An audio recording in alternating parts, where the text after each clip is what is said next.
There's blood on it. It's blood. I have come back. I am here.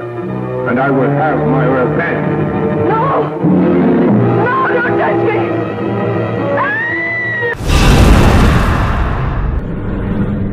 Scared to Death 1947. I was kind of surprised to find out that this was the first film narrated by a corpse, because you always think of Billy Wilder's Sunset Boulevard, classic film, and that interesting twist where like the guy's dead and he's the one telling us the story. But this film did it 3 years prior.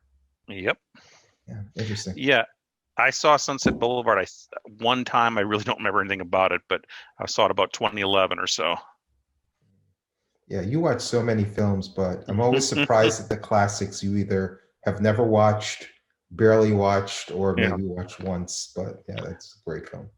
Yeah, what happened back in 2010, 2011 or so, I looked at AFI's list of top 100 films of all time, which they've done twice over the years. They did one in like the early 90s, and they redid it maybe 10 years later.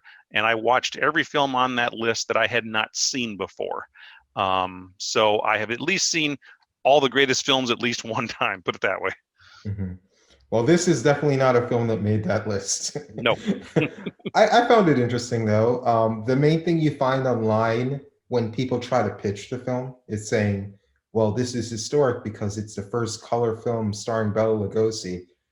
But then you really think about Bela Lugosi, who he is, what he is. I mean, he's kind of iconic in a way, but it's kind of iconic in a way that you're laughing at him just as much as you're laughing with him.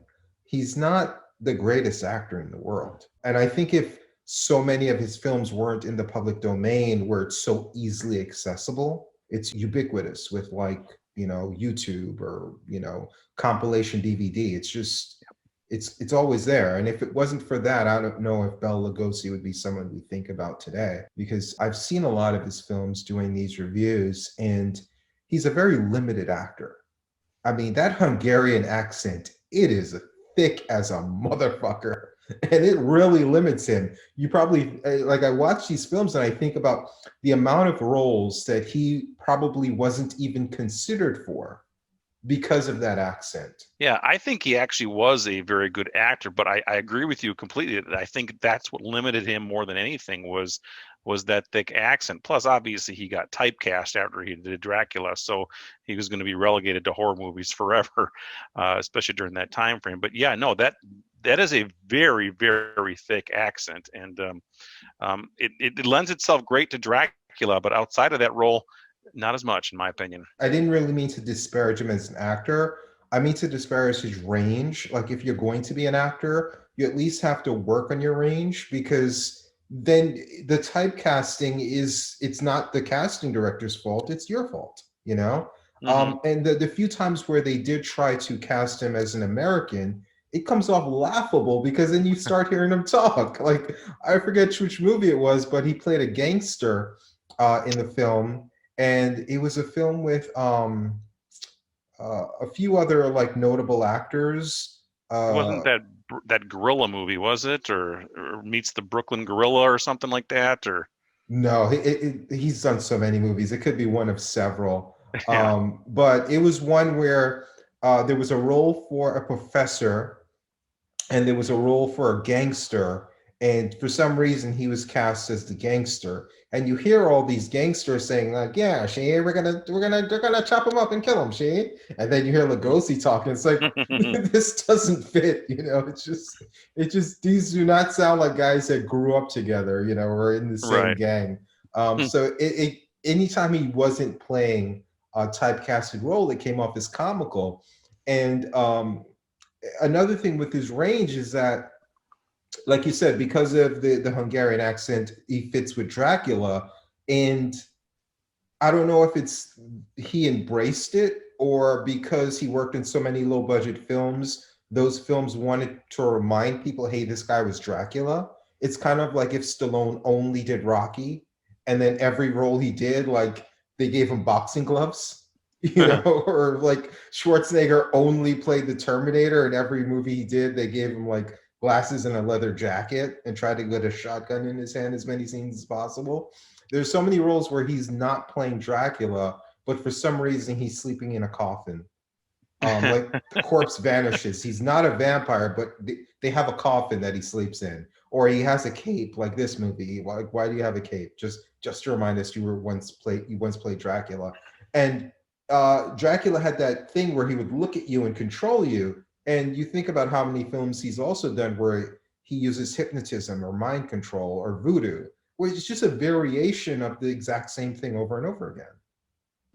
Yeah, I think it all comes back to typecasting, and of course, you put Bela Lugosi is synonymous with Dracula. So if you're a filmmaker and you're going to have him in there, you want to remind him that this is Dracula, and because everybody liked Dracula, so you're going to put as many references in as you can.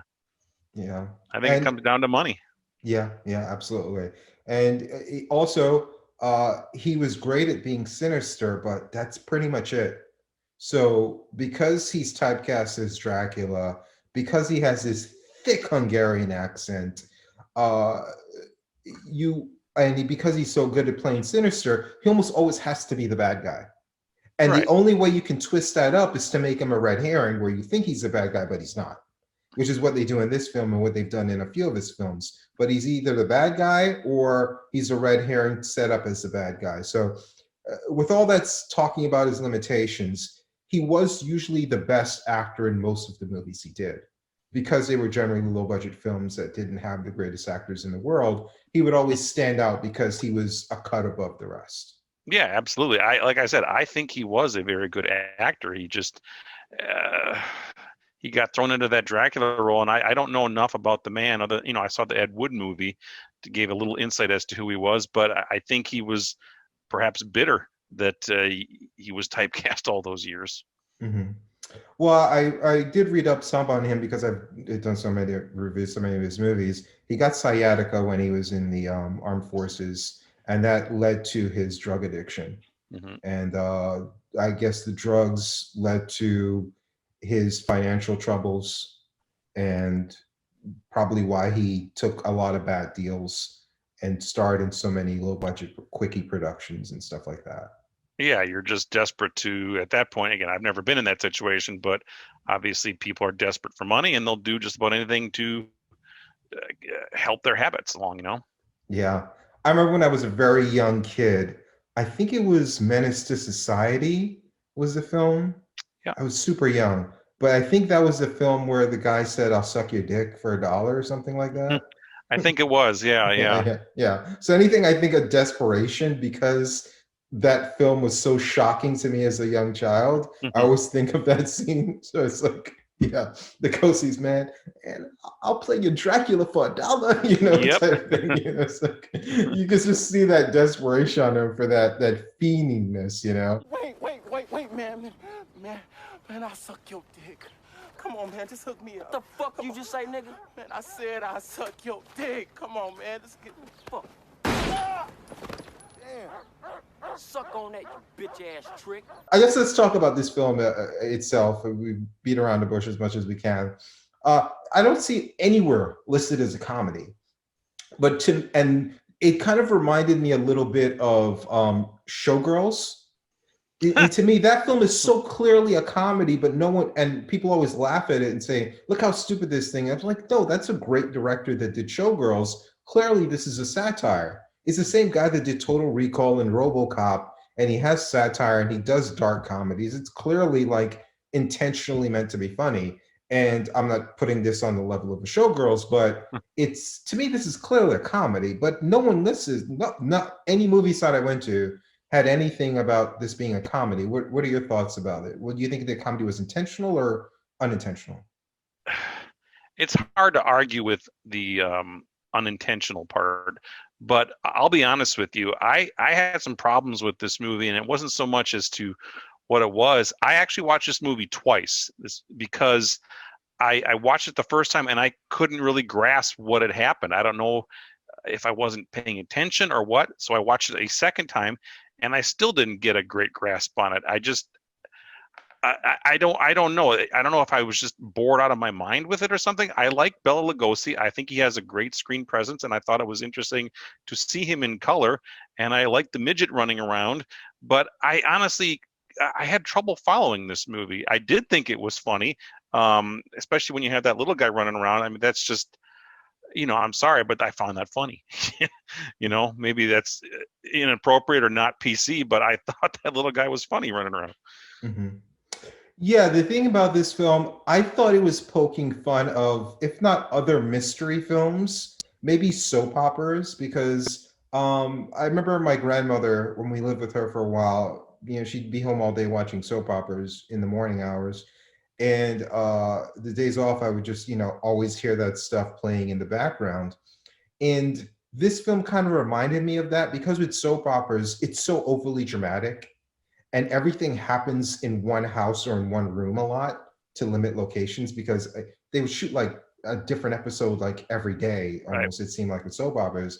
And the music keys were just so over the top.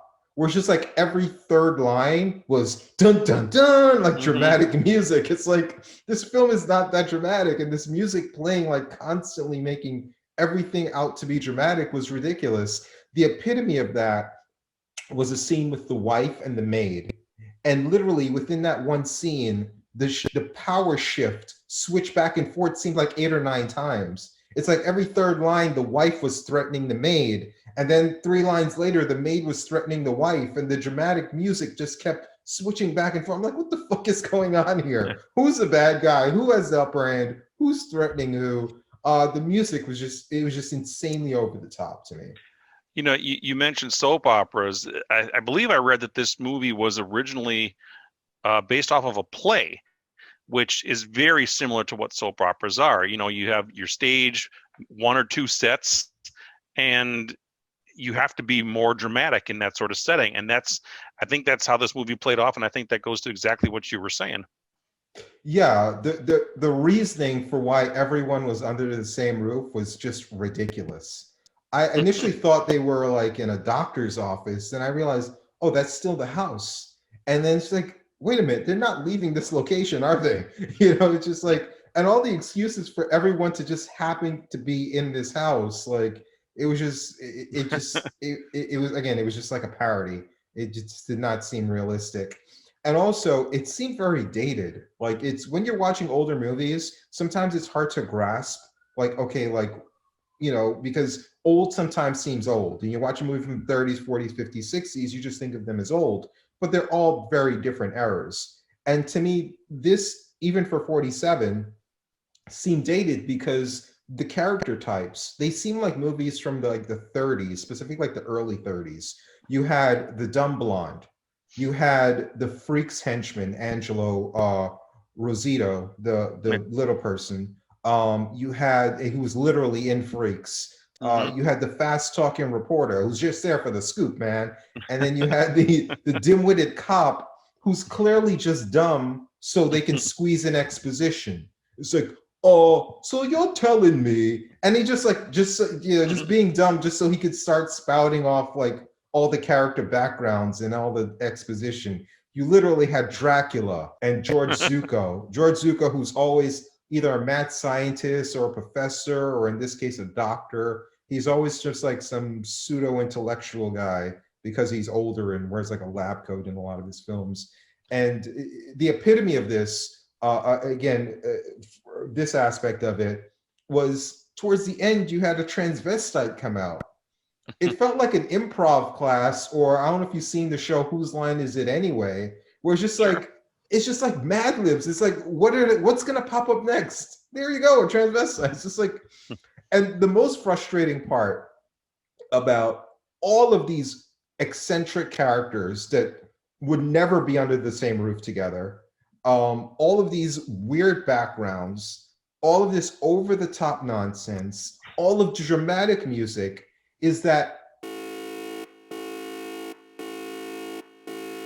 none of them, not a single one of them, had anything to do with who's the guy in the blue mask.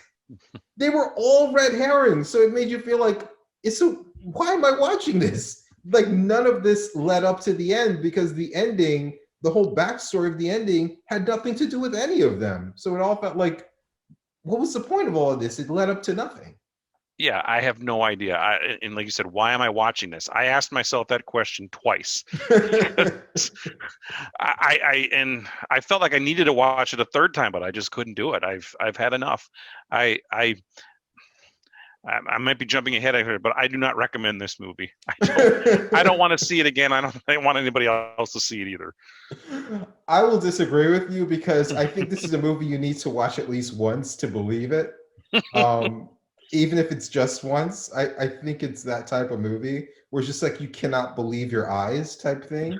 But just once. She was literally scared to death.